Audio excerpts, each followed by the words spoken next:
So, Dwane, what are your initial thoughts on the matchup against Washington? Well, they present a lot of different challenges for us. Their speed, athleticism, the way they run the floor, I think, is huge. Rebounding is another area where we got to really be focused in. A lot, in that challenge. You have the in transition with Wall pushing the ball at you, 100 miles an hour is another challenge. Getting back in with Nene's post up. So there's a lot of different challenges that they present.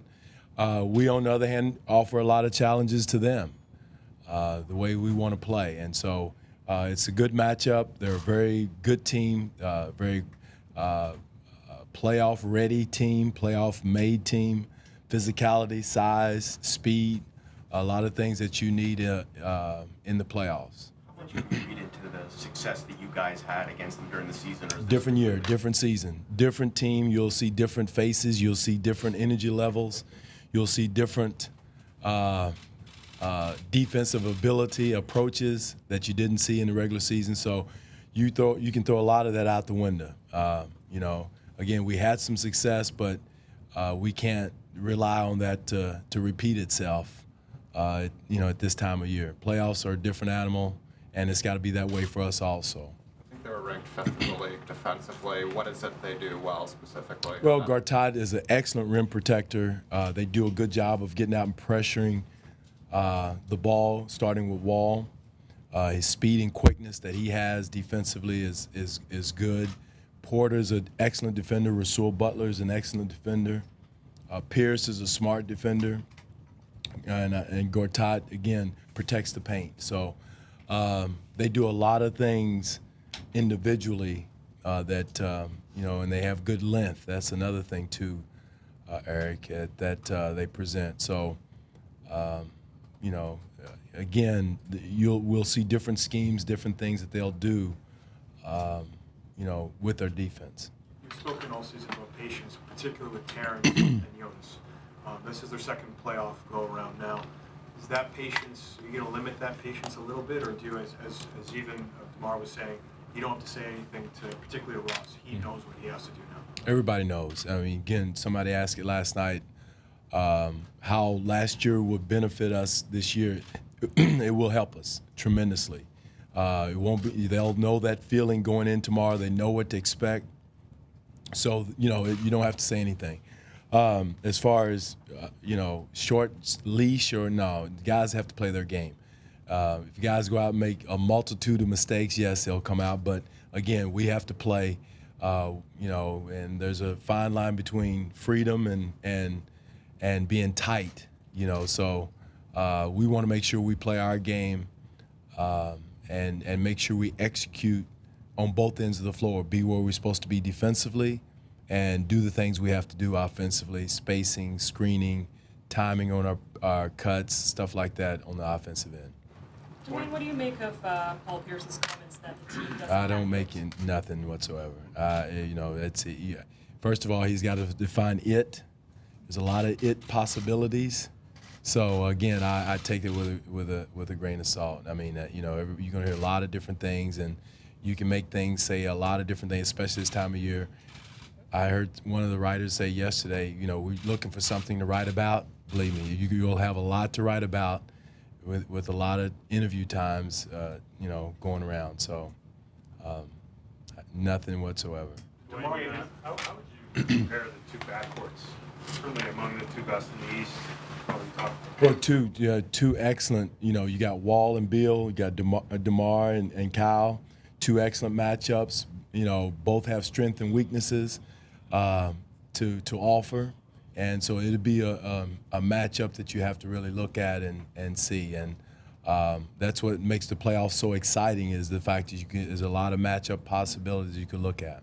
You see yourself just having each pair go head to head and kind of let the. Or do you want to? No, there's different ways you can approach it, and we'll see which way we're going to approach it tomorrow. We have a good idea how we're going to approach it, but again, the series is going to take a lot of twists and turns as it goes along. Different matchups, different approaches defensively, different approaches offensively, how to attack them. So, the way we start out may not be the way we finish. When you talk about playing your game is very offensive this year. Mm-hmm. Is that possible in the postseason? We'll see. We'll see. well, it's very difficult. It's very difficult. The things we do, we got to force the issue. We got to force the tempo, and try to force our will on the game. And if we can't get it done, then that means they have the advantage. But again, we're not as bad in the half court as people may seem to think, that we have an ugly offense and all this stuff. There's a method to the madness, and we're pretty efficient. In our post-up game, DeMar's one of the top post-up players, in his position. So there's some things we can do in half court if we get down in the half court game and have to grind it out and execute. But again, it's difficult to do. Is to become a half court team when you've been a transition early offensive type team all season. Todd is more of a traditional big, but Washington, like you guys, often go small later in the games to kind of match up with smaller teams and spread the floor. What's the challenge for Jonas in this series? Gauging the speed of the game, the speed coming at him, I think is going to be huge, and also gauging Gortat rolling to the basket, Nene rolling to the basket. But with John Wall and the speed like him, and Sessions is no slouch. He's pretty quick too. So you got two really quick point guards coming at you that you've got to contain. At the same time, stay what we call at the level of the roller. So it's going to be. And JV's done an excellent job the last couple of weeks in his pick and roll defense. So teams come in thinking they can go at him. He's improved at it in the last 2-3 weeks. Coach, would it be fair to say, you've been here a while, would it be fair to say this team needs to take the next step, go out there?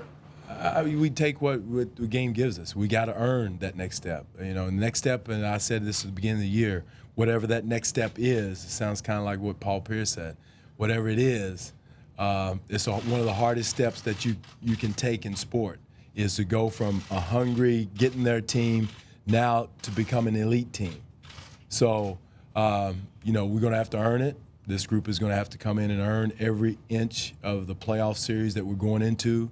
We're confident, but at the same time, we understand how difficult it is. So, whatever.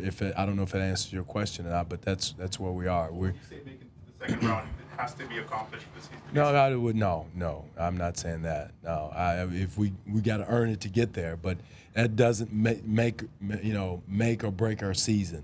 You have a lot of teams, going through that right now. But to take that next step is what I thought you were saying. The next step, I think, is thinking championship year after year after year.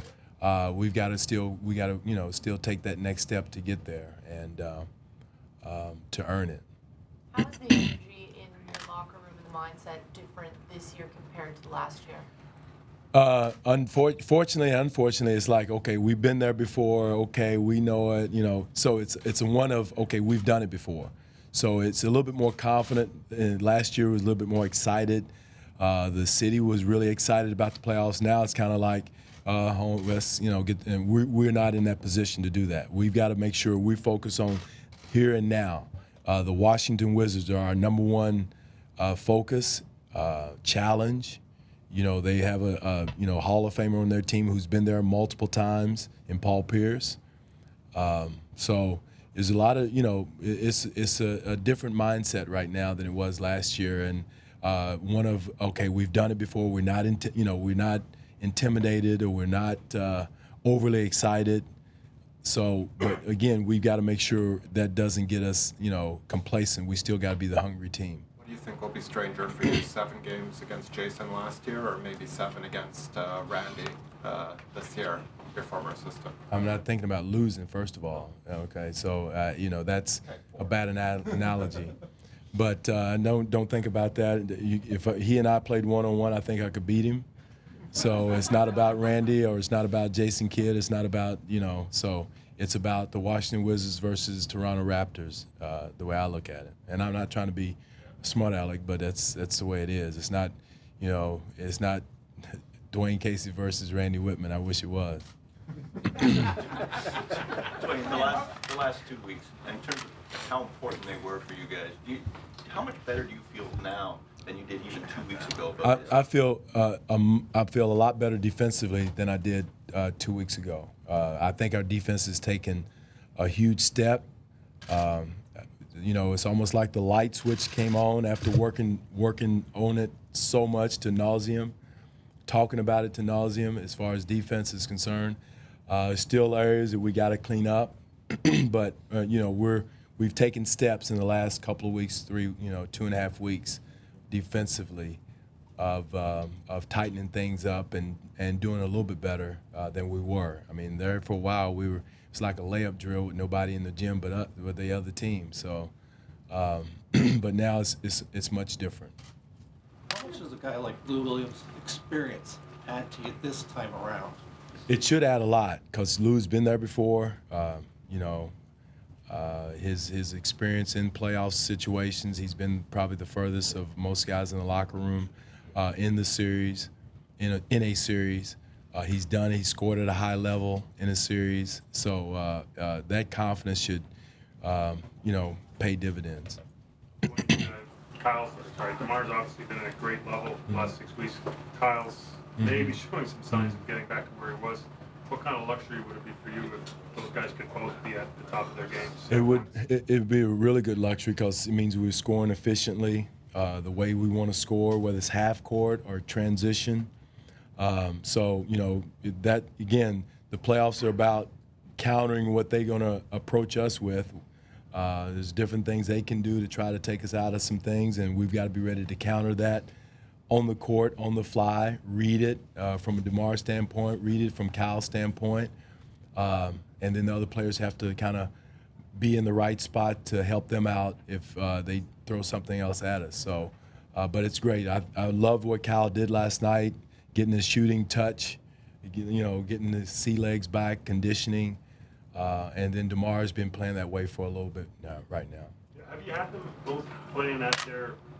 It's been a while. Because DeMar, when he went out, and then he came back, it wasn't the same DeMar, I don't think, as you're seeing now.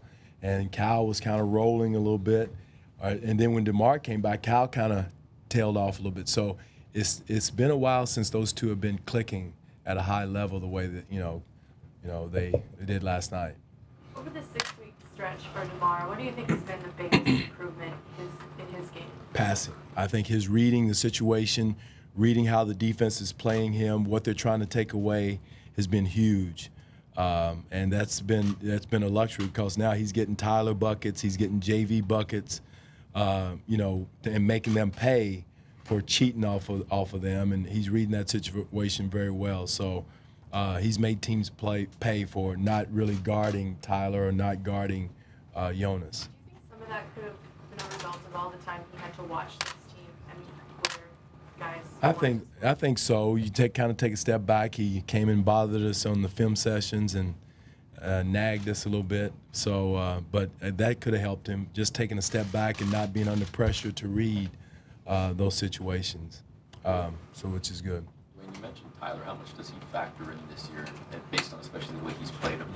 Real well. He's going to be a big factor in the series. All our bigs are, but Tyler has played very well. I mean, the last couple of weeks, he's brought a level of energy that we need, a toughness that we need. So he's going to be a big part of what we do going forward. Generally, teams tend to shorten the rotation in the playoffs. You guys have had 10 guys that have contributed regularly this year. Can you play 10 guys consistently in the playoffs? Probably, 2 or 3 guys are not going to get their normal, at the end of that 10 is not going to get their normal length of time. Matchups, situations going to, be important, or whether they, and that's what we just talked about is, there's going to be some guys that may not get the same run, and it's just, like you said, hard to do. But situations may call for that guy that gets that last guy to get a little bit more minutes, and guys have to be ready when their number's called, whether it's 2 minutes, 5 minutes, 10 minutes, or whatever it is, and especially in the playoffs. A lot of people have to sacrifice at this time of year, and that's what it's about: sacrifice, focus, and being tied in all together. How important is that third, fourth option, that guy coming off the bench, going to be to your success in this series? Well, it's going to be really important. You know, your bench is going to have to be important. Guys, you know, coming in giving a blow can't have a letdown from the starters, or they're going to have to add to the situation more so than taking away. So it's going to be important that everybody's ready to play and contribute coming off the bench. Thank you very much. All right, thank you guys. Thank you all.